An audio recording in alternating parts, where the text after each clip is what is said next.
అందరం ఏంటంటే పైకి బాగానే ఉన్నట్టుగా అనిపిస్తాం, కానీ లోపల మనకి ఏమవుతుందనేది మనం కూడా గుర్తించం ఒకసారి, కానీ ఒక సైకాలజిస్ట్ గుర్తించగలుగుతుంది. అలాగే మన పని సామర్థ్యాన్ని పెంచుకోవటం, మనం ఏదైనా పని పోస్ట్పోన్ చేస్తున్నామా, లేజీగా ఉందా, ఇవన్నీ మనం బాడీ మీదనో పక్కన వాళ్ళ మీదనో సిచ్యువేషన్స్ మీద తోసేస్తాం. కాదండి, మనం కొంచెం థెరపీ, కొంచెం కౌన్సిలింగ్ తీసుకోవడం వల్ల మనల్ని మనమే కొత్తగా చూసుకోగలుగుతాము. అలాగే పిల్లల్ని కూడా. ఈ చిల్డ్రన్ సైకాలజీ అవ్వచ్చు, పేరెంటల్ సైకాలజీ అవ్వచ్చు, లేకపోతే పిల్లలు ఏదైనా పోటీ పరీక్షలకి హాజరవుతుంటే కనుక వాళ్ళని ప్రిపేర్ చేయడానికి దేనికైనా కానీ ఒక సైకాలజిస్ట్ అవసరం.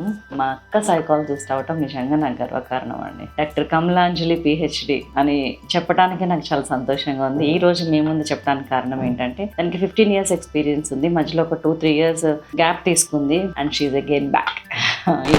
ఈ కంగ్రాచులేషన్స్ అక్క. నాకు తెలుసు నీ వల్ల ఎంతమంది సంతోషంగా జీవితాన్ని గడుపుతున్నారో ఈరోజు. అలాగే మరింత మంది రావాలని మనస్ఫూర్తిగా కోరుకుంటున్నాను. మా అక్కని కనుక మీకు కలవాలనిపిస్తే మాత్రం రాజమండ్రి AVI రోడ్లో అంజలి సైకలాజికల్ కౌన్సిలింగ్ ఈ రోజే ఓపెన్ అయింది, మళ్ళీ పునఃప్రారంభించబడింది.